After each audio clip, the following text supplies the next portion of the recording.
That night, I was scrolling through my phone, half absent-minded, just looking for something to distract me after a long day of preparing my mother-in-law's hospital trip.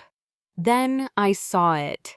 A post that was blowing up on a local community forum in Tacoma. The title burned into my eyes. After 4 years of civil service exams, I finally passed, and guess what? I will be working in the same office as my ex-girlfriend. How do I hide it from my wife so I can spend time with her again? The comments were merciless. The one with the most likes said, "If your bond with your ex is that deep, why not just divorce your wife and be with her?" And then, as if the knife hadn't already cut deep enough, the poster replied, "My wife makes good money. She works hard. She takes care of me, so for now, I am not ready to leave her." At first, I laughed in disbelief. What kind of cruel man would write that about his wife? But the user ID was so familiar, the profile name one I had seen before. The more I looked, the less doubt I had. It was Ryan West, my husband. And the wife he was talking about, the one he had no intention of divorcing because she was too useful to his life, was me. I froze. I could feel my chest tightening, as though the room itself had collapsed around me. I remembered the warmth of the home we had built, the years of sacrifice I had given, and now this man was parading me online as nothing more than a paycheck. I whispered to myself, this is what it means to be truly unlucky as a wife.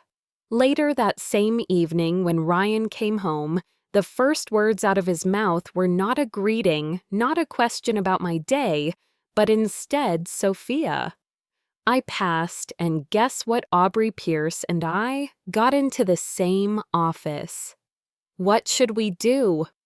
His face was lit with excitement, and he seemed oblivious to how those words crushed me. Aubrey Pierce, the ex-girlfriend. I had always known, lingered in his shadow like a ghost.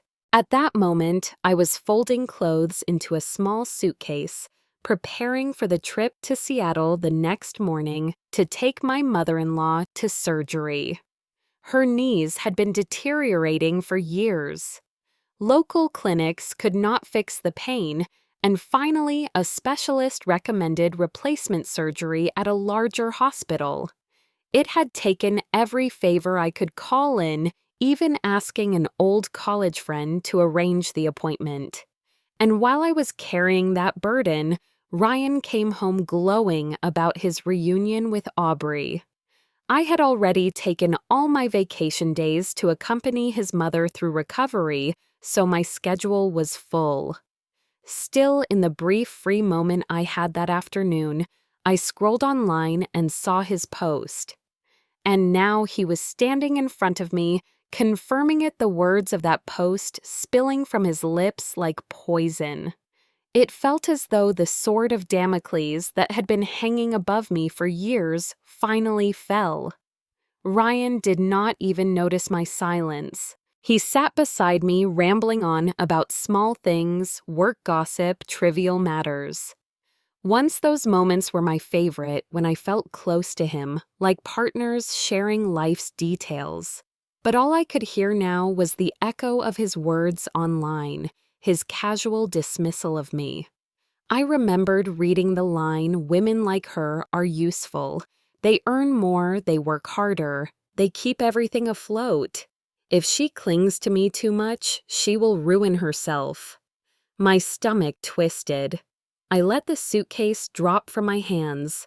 My voice was flat, drained of energy when I said, "You handle it yourself.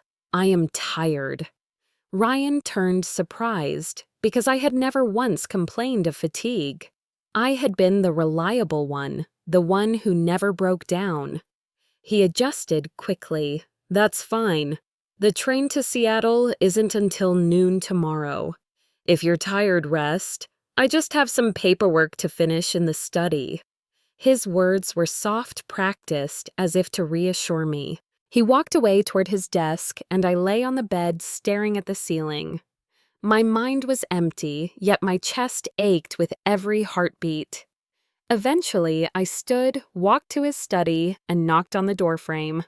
"Ryan," I asked, leaning against it, "what did you mean about you and Aubrey working in the same office?"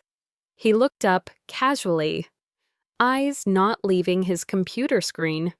"Oh, you heard that. I thought maybe you didn't. It's nothing really. We only found out during the class reunion today.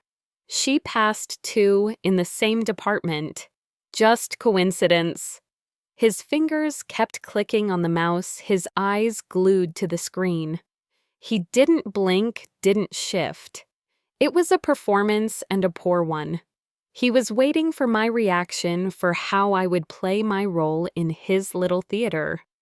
I smiled faintly, forcing calm. "Then, don't take the job. I don't feel comfortable about it. I've supported you for 4 years already. 1 or 2 more years won't matter." He froze for half a second, his lips twitching, as if he had rehearsed another answer. I knew I had struck the part of his lie he hadn't prepared for. He quickly recovered, adopting his usual tone of false sincerity. "Sophia, I don't want to keep dragging you down. You gave up having a baby last year, just so I could focus on exams. You have supported me through everything, even helping with Mom's medical bills. I can't keep letting you shoulder all of this. I want to finally earn money to give you the life you deserve. I swear I'll work hard. Every weekend I will come home and every paycheck I will hand over to you. Please believe me." His eyes shone with feigned emotion, his voice almost trembling, as if he were confessing his devotion. If I had not read that post, maybe I would have believed him. Maybe I would have melted the way I used to when he promised me a brighter future. But I knew now that those promises were nothing but smoke. Behind that carefully arranged mask was a man who had already written me off as a source of income, a man who thought of Aubrey Pierce as his real future. And all I could feel was the cold, hollow realization that my marriage, once the center of my life, was nothing but a stage where Ryan West performed his play of ambition and betrayal. Ryan had always painted himself as the victim, the dreamer who needed more time, more patience, more sacrifice from the woman who shared his roof. I discovered this only after reading his online confessions written with a kind of pride that made my stomach turn. He told strangers on the internet that his wife, me, was probably the most hardworking and selfless person he had ever known. He described how since middle school I had lived on government grants, how I worked through every holiday, every break, never once letting myself rest. He painted me as tireless, devoted a woman who could shoulder any burden. Then he boasted that when he wanted to quit his job to prepare for the civil service exams, I had supported him without complaint, letting him use my bank account at first before he manipulated me into setting up a fixed monthly transfer so he could spend freely without oversight. He wrote that I was unusually filial toward his mother. Perhaps he said because I had a poor relationship with my own parents. He even admitted online that he rarely spoke with his mother himself, while I went out of my way to care for her to ease her pain to arrange her medical appointments. He seemed proud of that, too. Proud that his mother adored me, that she called me a blessing. Strangers on the forum read his words with dizzy disbelief. If she is that good, they told him, keep her, string her along. Tell her you will give her your paycheck and visit home on weekends. She won't care about your small salary anyway. Lie for the first 2 weeks, then stop coming home. Say you're busy. Say you're working late. They even gave him this advice in comments, and Ryan had the audacity to reply with 5 grinning emojis of approval. And then he compared me to Aubrey Pierce. He wrote that Aubrey was still more beautiful, slimmer, more polished. But Aubrey didn't want to marry, didn't want children, so the best strategy was to keep both of us. A wife for stability and status, an ex-girlfriend for pleasure and ego. To him, that was the perfect life. And instead of shame, instead of regret, he reveled in it. The more people cursed him, the more arrogant his replies became. Reading his words, seeing his smug face, pretending to be calm at home, I could only laugh bitterly. Very well. I thought if you want to earn your own money, Maz, so sadly, then from next month I will not transfer you another cent. His expression faltered when I said it. Sophia, I don't even know how the payroll process works yet, he said quickly. Wait until I figure it out. Once I start getting paid, you won't need to send me anything. He rushed over with sudden excitement, grabbing the chance to kiss me on the cheek, as if to seal a promise.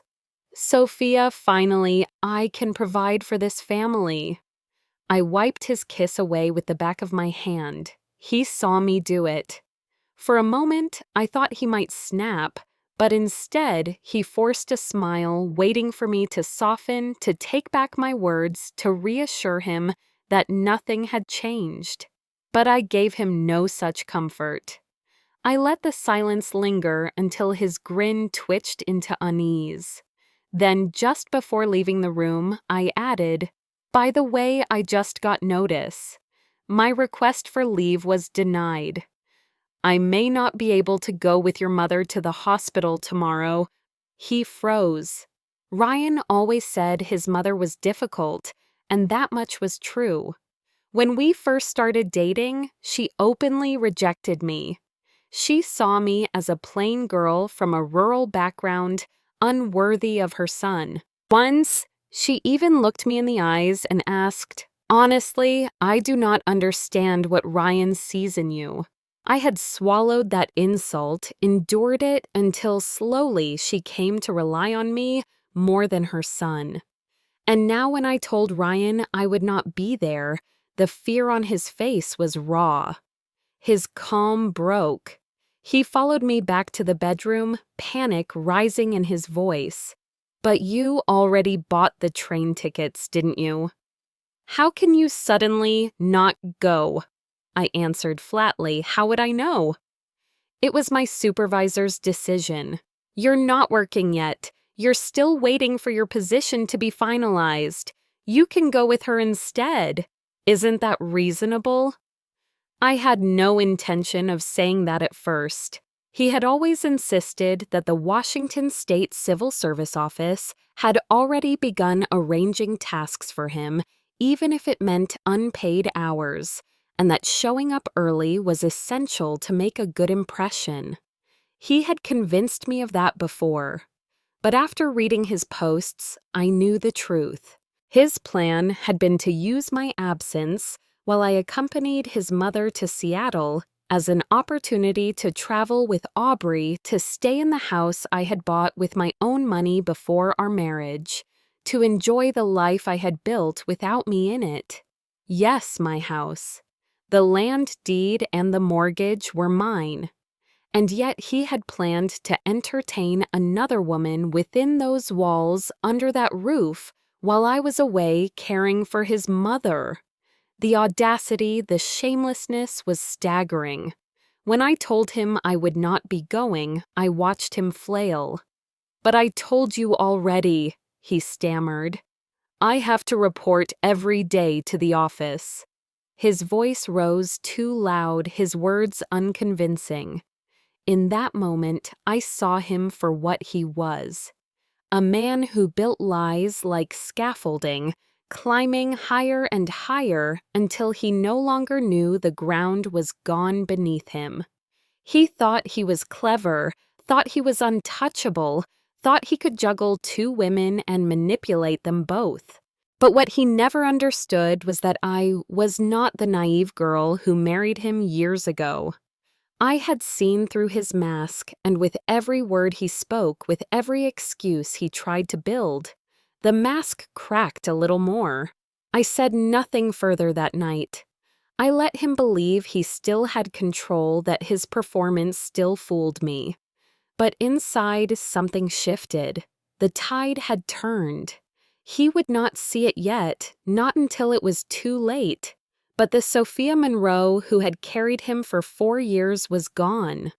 In her place was a woman who had stopped believing his stories, who had stopped funding his dreams, who had stopped forgiving. And when a woman stops forgiving, the life a man thinks he has so carefully arranged begins to collapse. Ryan looked at me with panic flickering in his eyes when I told him I would not be going with his mother. He muttered something about how he would explain himself to his supervisors, how it would look if I, of all people, claimed I could not get permission for such a small request. "You're a manager at your company," he argued. "Who would ever deny you a simple leave day? How will I face my leaders tomorrow?" The words tasted like lies the second they left his lips. He had no leaders yet, no real reporting, no office waiting impatiently for him. He had an internet cafe, a headset, and an ex-girlfriend he had met online through a game. I had always thought their so-called love, born behind avatars and chat boxes, was ridiculous, shallow something that could not survive the real world. I underestimated them. They had brought that fantasy into reality, weaving it into our marriage, living it under my roof with my money. The disgust rose in me so violently I felt it in my throat. I laughed bitter and sharp. "What leader?" I asked him. "My job is nothing compared to a government career like yours. If I don't show up for work tomorrow, I might be fired the day after. So maybe you, my loving husband, can support the family instead." He stopped cold. He had opened his mouth to argue again, but my last sentence silenced him. His lips pressed into a thin line, and for a moment the mask slipped, showing how cornered he felt. Finally, he muttered, "I can't handle my mother alone. She'll be furious with me. You know how she gets. This trip is going to be a disaster." He made his voice soft, his eyes pleading, as if suffering, hoping I would rush to comfort him. Because in his mind, I was always soft. I was the one who gave in when he insisted on quitting his job to study. I was the one who swallowed my heartbreak when he told me the pressure was too much to bring a child into the world. I was the one who looked the other way when he borrowed money he didn't have to help his cousin buy a house. I was the one who forgave and forgave until there was nothing left of myself but the role of caretaker. He thought this time would be no different. He thought crocodile tears could bend me. He even forced 2 of them out, blinking fast, as if overwhelmed with sorrow. But when he looked up, I slammed the bedroom door shut with such force it nearly struck his face. The sound echoed like thunder through the house. For the first time, Ryan realized I would not bend. The next morning, he began packing early, too early. The clatter of suitcases and zippers woke his mother. From her room came her irritated voice. "The train doesn't leave until noon. Why are you making so much noise now? Can't a person sleep in peace?" I stood quietly at the door, watching him fumble with shirts and toiletries, seeing through every calculation in his head. His eyes darted, his movements stiff.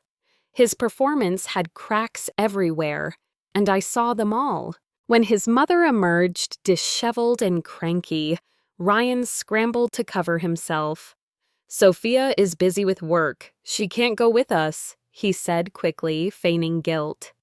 I'm afraid I'll pack wrong that I'll upset you on the road." She looked at me with surprise, then frowned. "Is that true?" she asked. I nodded. "Work issues. My request for leave wasn't approved."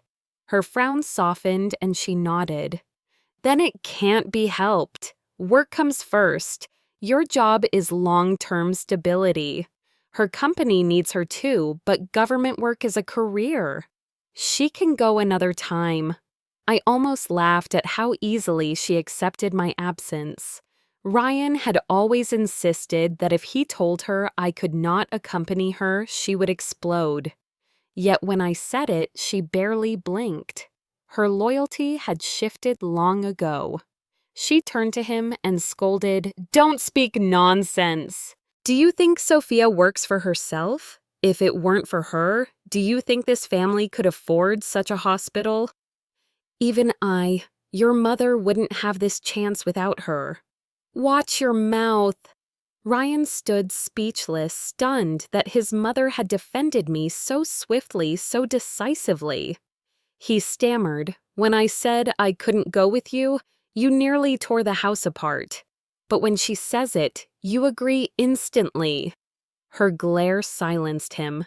"Because she works for all of us. She carries you. She carries me." "What exactly do you carry?" she snapped.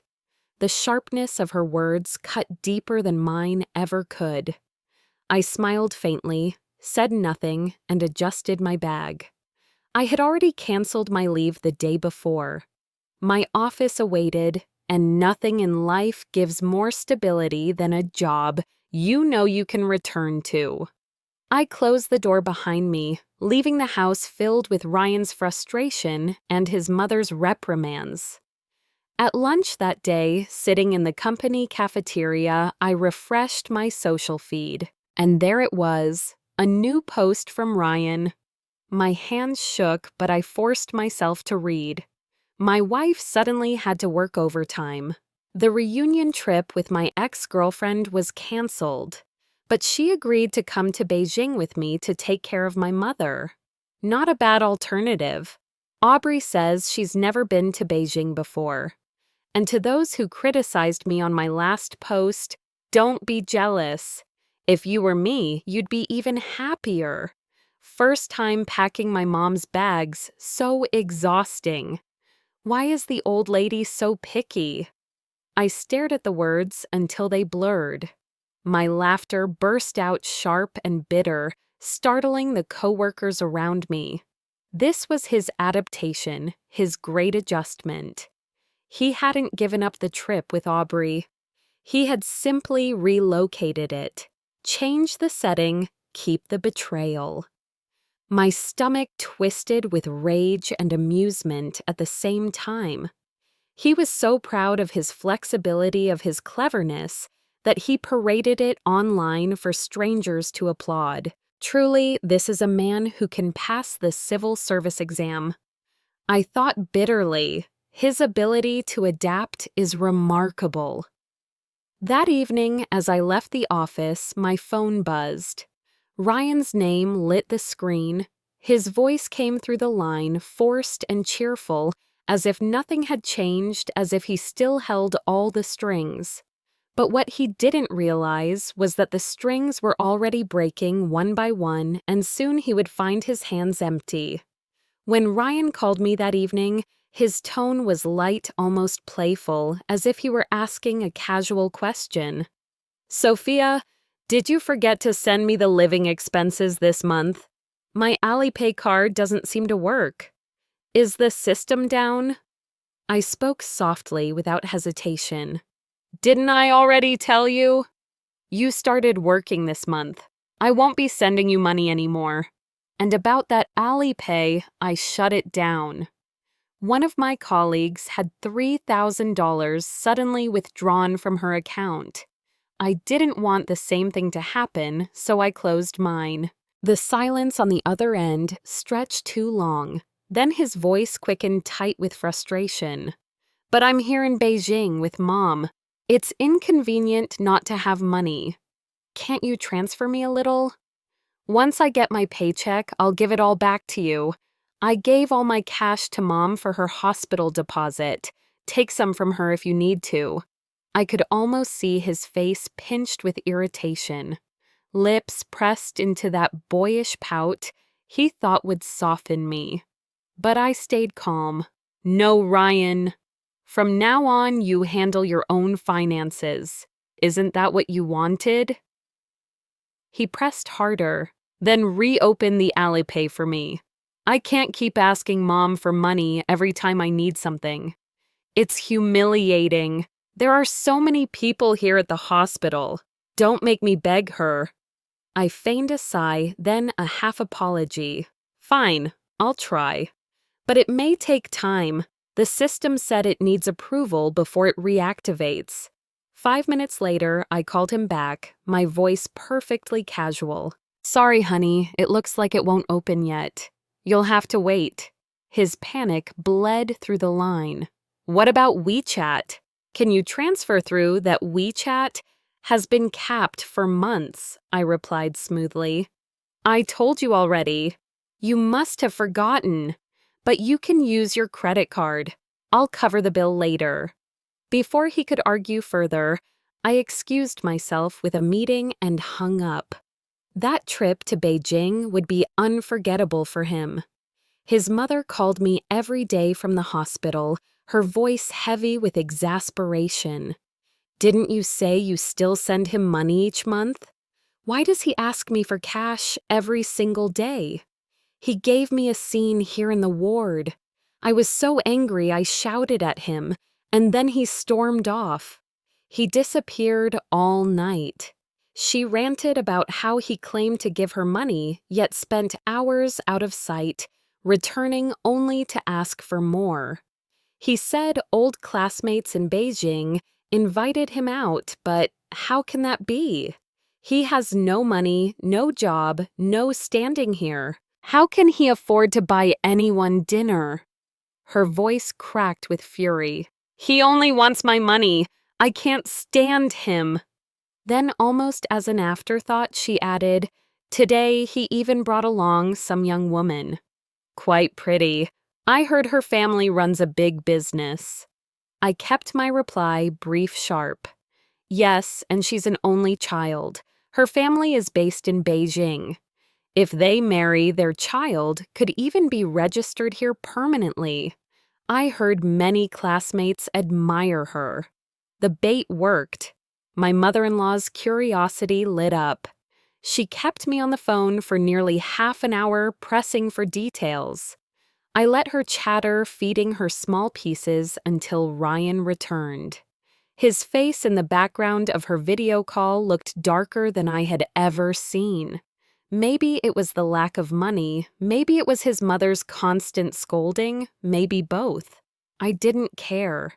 Every grimace on his face felt like justice delivered. When they finally returned from Beijing, his mother came to rest at my home in Tacoma. Weeks passed, and I noticed how often she mentioned Aubrey Pierce, never lowering her voice, never hesitating to praise her right in front of me. To my astonishment, Ryan did the same, complimenting Aubrey in glowing terms whenever his mother was near, though he never once dared announce their relationship openly.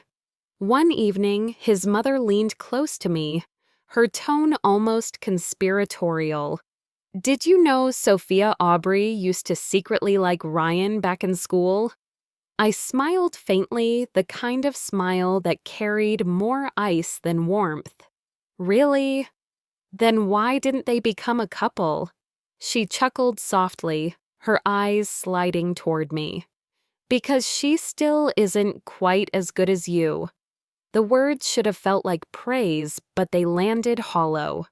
Ryan had started disappearing, more often slipping out early, returning late, his life a mirror of mine. Except I was out earning money while he was out spending it.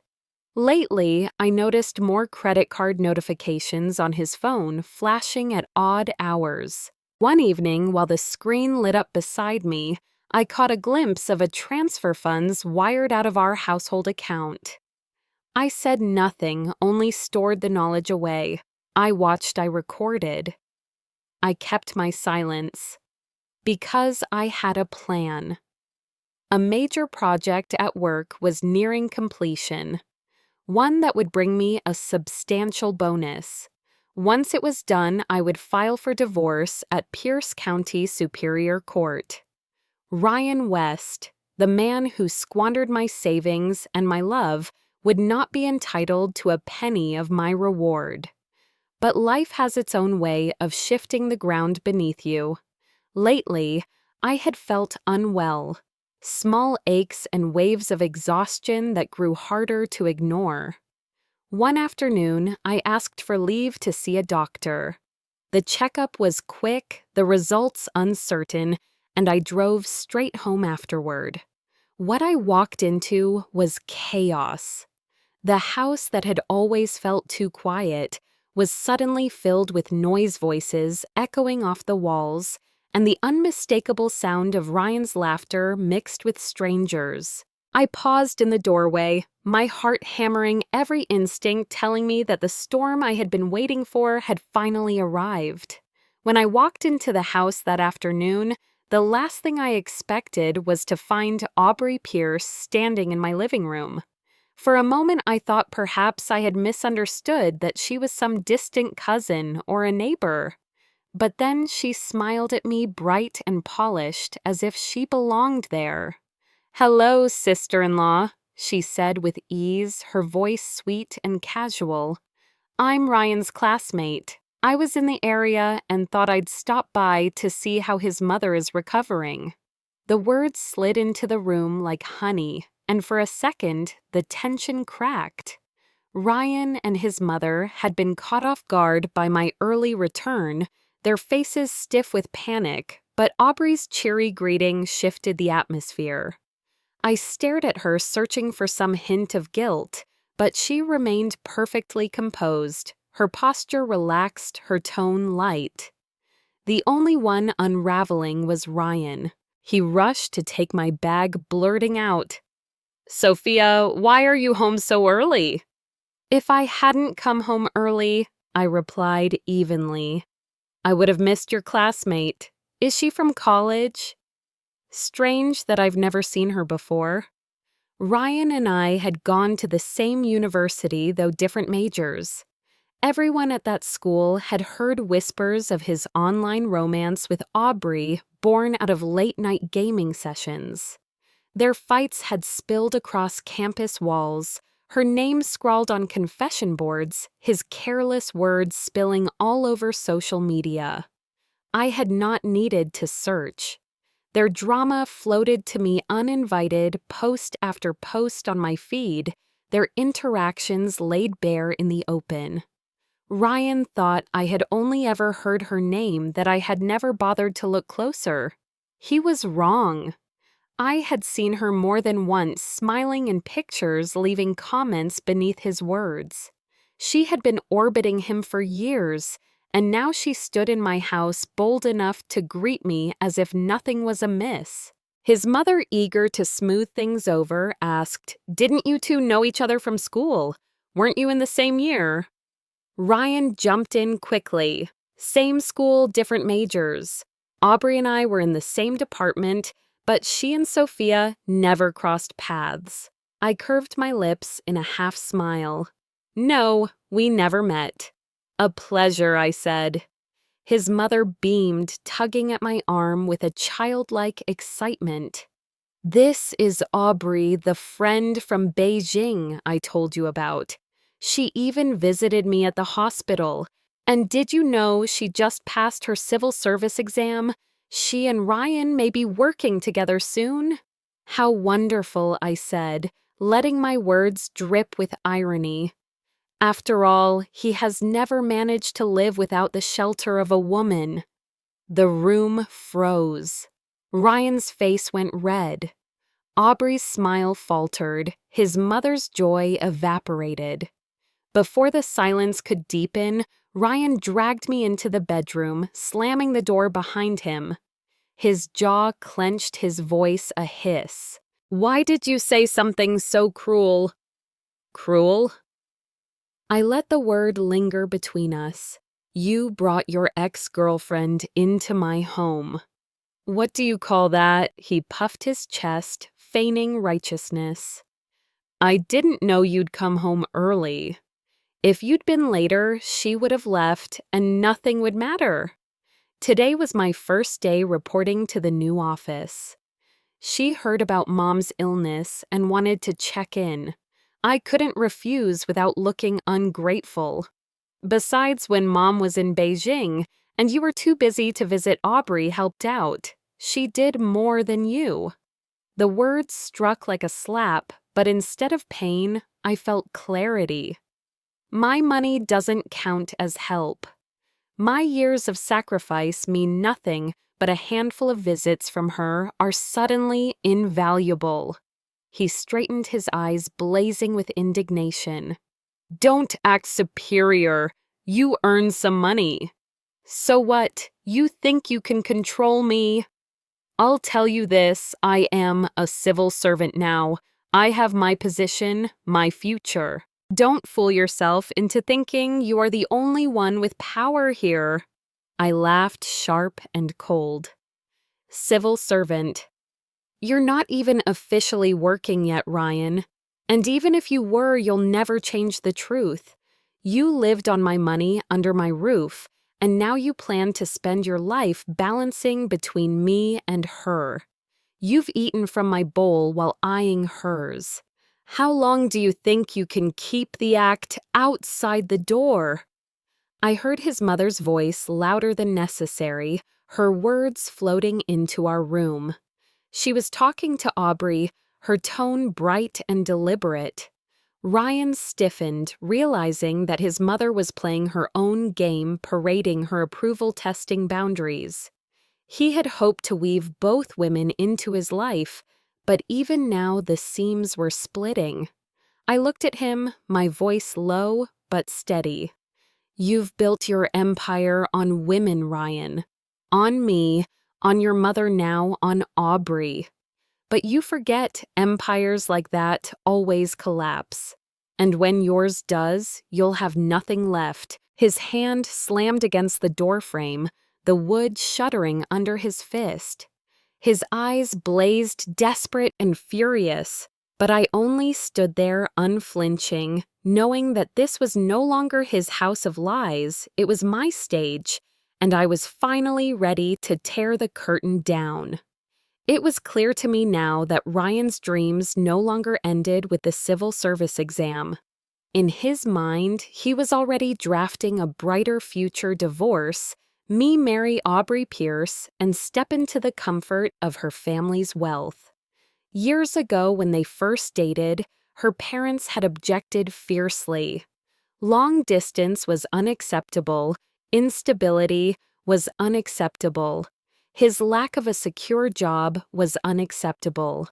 And worst of all, they despised that he came from a broken family. They shut every door in his face. That was why he became so obsessed with passing the exam, why he was determined to anchor himself in the same city and the same office as Aubrey. But civil service was not easy. The fastest path was quitting his job entirely to devote himself to study. His mother had no pension and needed him to contribute. Under normal circumstances, he could never have dared. But fate had handed him me, Sophia Monroe, the fool who mistook sweet words for sincerity. I was the one who bowed to his mother, who paid for his food, his clothes, his transport, his life. I was the one who kept the lights on, who provided the safety net. I was the one who made his dreams possible.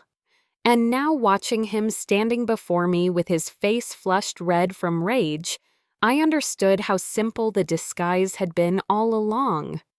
To hide his nature required only lies. To expose it required only the truth. I lifted my eyes to his and asked quietly, "So you've decided to stop pretending?" He blinked, genuinely confused. his anger softening into a dumb sort of ignorance. I don't know what you're talking about. Once the results are officially released, I'll start working. When I have money, you'll see me differently. Right now, arguing is useless. He blamed everything on his lack of income, as if that explained the rot between us, as if my silence would mend once he brought home a paycheck. Outside, his mother and Aubrey's voices carried through the walls, light and cheerful while the air in our bedroom froze solid. Then came a sharp cry. His mother's voice followed by a knock on the door. Ryan yanked it open, irritation clear only to find her holding out a folded slip of paper. "Sophia," she said, "is this medical test result yours?" Her habit of rummaging through my belongings had never left her. From the first day we met, she had poked through my purse, my drawers, my closets, her nosiness like a disease. For years, I tolerated it, convincing myself that loving Ryan meant accepting everything that came with him. But in that instant, I snapped. I snatched the paper from her hand, my voice cutting like a blade. "Can you not break this habit? The first time we met, you rifled through my bag. The first time you visited my home, you opened my closets. What are you, a rat?" Her smile vanished. She froze, unable to respond. Ryan shoved me from behind. Hissing, "Are you insane?" "I'm not insane," I shot back. "I've simply been too indulgent, letting you all do as you please under my roof. But this is my house, not yours." His mother clutched at her chest, tears forming, slipping into her favorite role. "I knew it. You think I'm a burden. You don't see me as whole anymore, now that I've had surgery. Fine, I'll go back to the countryside. I won't trouble you." Aubrey stood there, watching eyes bright smiles, syrupy sweet, savoring every second of the drama. She leaned close to Ryan's mother and said gently, "It's too late to travel now, Auntie. I have a house in the next city. Come stay there with me for a while." And then she actually took her. She walked her right out of my door, turning back only once to tell Ryan, "Don't bother seeing us off. Stay here and resolve things with your wife. I'll take care of Auntie. Don't worry." For the first time, Ryan broke his commutes online. That night, he updated his feed. His words were stark, calculated, stripped of all shame. "I've decided to divorce my wife. She has earned maybe $200,000 or $300,000 over the years. If I leave, I can take half. My ex-girlfriend's family is about to receive a huge payout for demolition and relocation. She said if I marry her, I'll get a house. My mother is already living with her and supports the divorce. My wife may make money, but her background is too poor, too weak. She will never blossom, no matter how hard she tries. My ex is different. She may have failed university, but she is an only child. If I marry her, I'll save myself 20 years of struggle." Line after line, his words carved into me, each sentence colder than the last. It wasn't about love, it was about profit. He weighed me like currency, judged my worth by my family's poverty, by the numbers in my account. To him, Aubrey's inheritance was more valuable than my years of devotion. He had reduced our marriage, our history, my sacrifices into an equation on a balance sheet. I read every word until they blurred into darkness. My hands trembling, my chest aching with a fury so sharp it almost felt like relief. For at last there was no more mask, no more illusion. Ryan West had revealed himself completely. There was not a trace of love left in him, only calculations and self-interest. I should have known long ago that Ryan West was this kind of man. Sitting alone with my phone, I opened a spare account and began leaving comments beneath his post, my words sharp enough to cut. "Bold of you to brag like this," I wrote.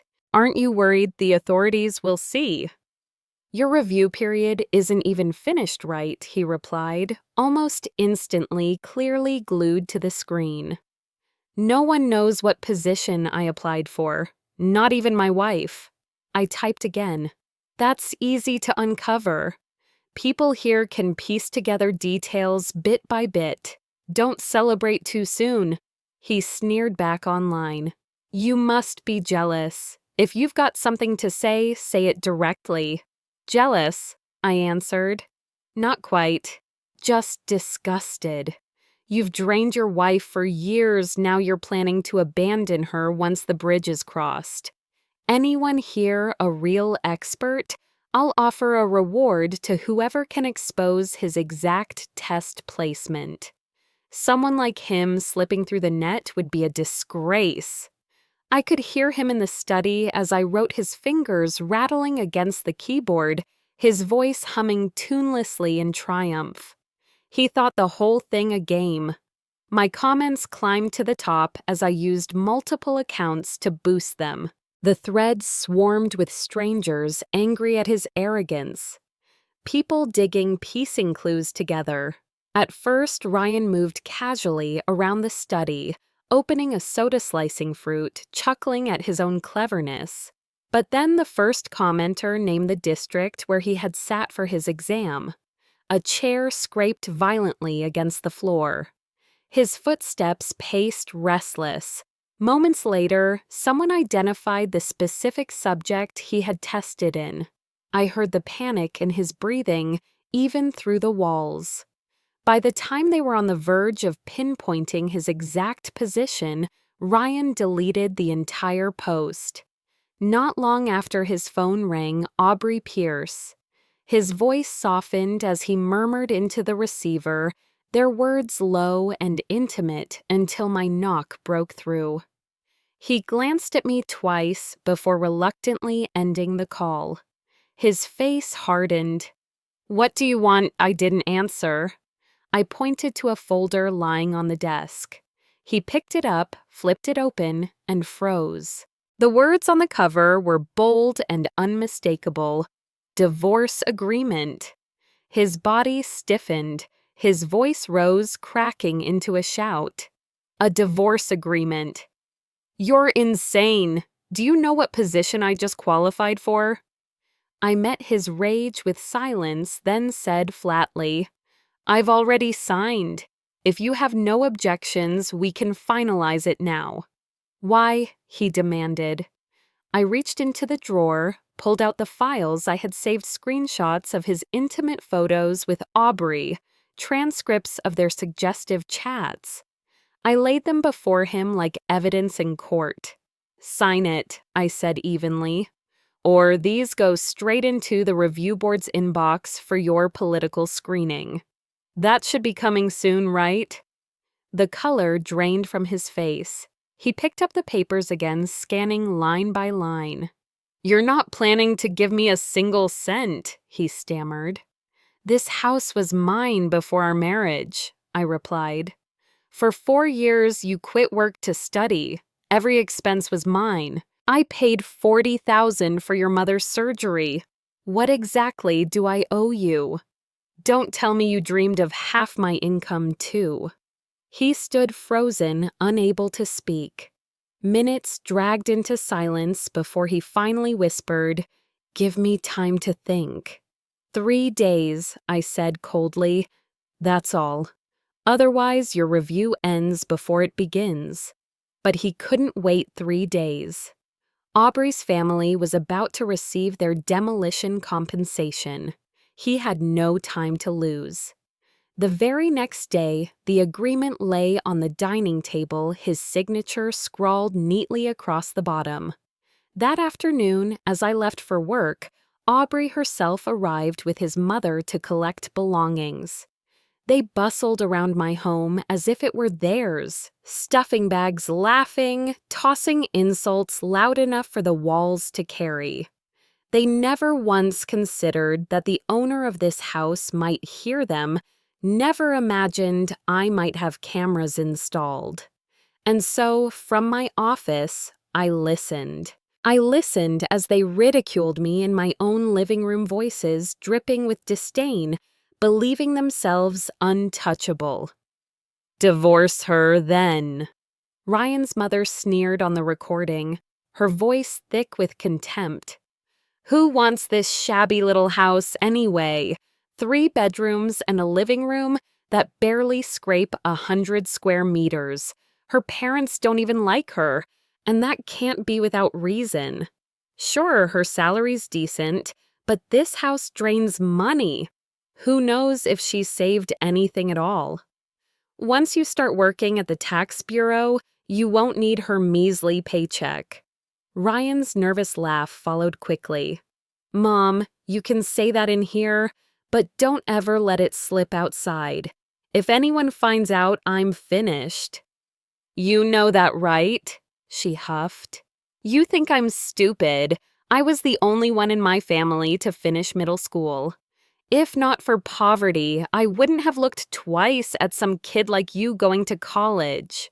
As she bragged, a soft knock came at my office door. One of my interns stepped inside, handing me her practicum report. My finger brushed the button on my phone by accident, and the girl's clear voice echoed through the speakers in my living room. "Director Monroe, here's my report. Could you review it for me?" On the camera feed, the 3 of them froze as though the world had stopped. Their eyes darted to the small black lens near the television. I signed the paper, walked the intern out, and then returned to the desk, staring directly into the camera. "Sorry," I said calmly, my voice carrying into my own house. "Since I live alone now, I had cameras installed. If you're leaving, leave the keys behind. I've already scheduled the locks to be changed. Feel free to continue. I have a meeting." They didn't speak another word. For the rest of the afternoon, they moved like chickens with their heads cut off, silent, subdued, and absurdly obedient. Watching them, I couldn't help but laugh out loud. The days slipped by steady as rain while I waited for the mandatory cooling-off period before the divorce to end. Ryan grew more restless, pacing like a man set on fire.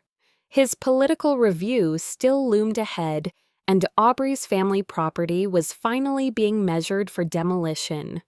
Word spread that new household registrations would soon be frozen. The Pierce fortune would soon be locked. He buzzed with panic, but he dared not try bigamy.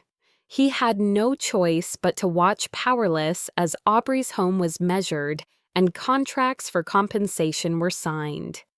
3 days remained. Then suddenly, Ryan called.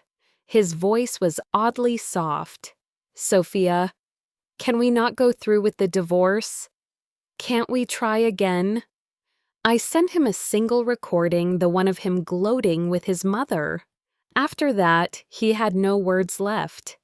Even on the day we collected the divorce papers, he said nothing more. He rushed in, scrawled his name, rushed out. Through the courthouse gates, I saw Aubrey Pierce waiting with his mother, their faces turned expectantly toward him. I walked away alone, but for once the solitude felt like peace. I had given, I had tried, I had poured myself into the wrong man. That was my mistake, but I would not regret the lessons. Fate turned quickly on Aubrey. She never passed the political review. A villager filed a complaint naming her, directly accusing her of bribing a township chief to inflate the square footage of her family's property.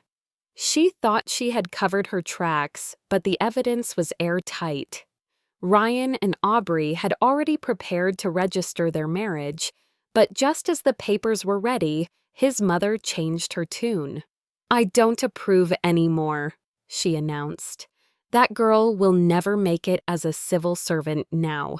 She might not even find a stable job. "You're a civil servant. You deserve someone better. Why waste all your years of struggle on her?" Her smugness didn't last long. Not even Ryan was spared. His own storm was about to break. At first, Ryan West passed his political review without trouble. But with only 2 days left before the results would be finalized, an anonymous letter arrived in the public mailbox. The writer attached fragments of Ryan's own old post, the one he had thought he deleted forever. The investigators were meticulous. They contacted me directly, though. Even if they had not, I was preparing to send my own formal complaint the next day. I had my evidence-ready receipts of the money I had spent on him and his mother, the medical documents from my abortion, the private messages between him and Aubrey Pierce drenched in innuendo. On their own, these things might have been written off as lapses in personal morality, perhaps glossed over with a warning. But one of the reviewers pulled me aside and whispered, "From what I've heard, the language in his post was outrageous. If we can get that post, our director will never let him through." I smiled.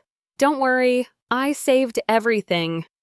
Before Ryan could delete his boasts, I had preserved the entire page captured screenshots, even recorded a screen video.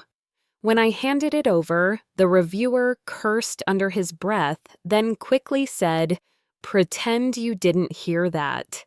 The evidence was undeniable, the content too damning. And so Ryan West stumbled at the final hurdle, collapsing just before the public review ended. Word spread that his mother dragged him to the agency gates for days, shouting, cursing, demanding justice, while passers-by stared with scorn.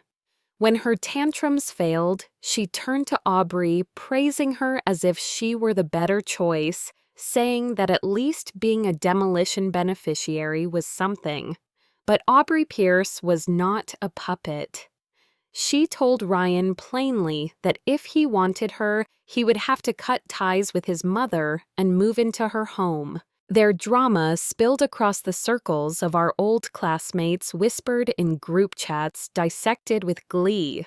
By the following spring, I heard from old colleagues that Ryan had been looking for me. He couldn't find a job. His record was stained. And after 4 years outside the workforce, no one wanted him. He and his mother survived on her meager pension. Aubrey had considered continuing with him, but Ryan's mother destroyed that too. She spread the story everywhere that Aubrey could never bear children. Years ago, during her relationship with another man, Aubrey had suffered 2 ectopic pregnancies. After the second, the hemorrhaging was so severe that doctors removed her uterus to save her life. Ryan sought me out for only 2 reasons: revenge for my role in his downfall, or some twisted hope that I might take him back, play the sponsor to his illusion of love again. But he never found me. By the end of that year, I had left my company and started over. When one department at my old firm was dissolved, their projects were outsourced. At the same time, my career had stalled. I seized the chance, sat down with my former manager, and struck a deal. I opened a small office of my own, took on the contracts, managed the debts and payments myself.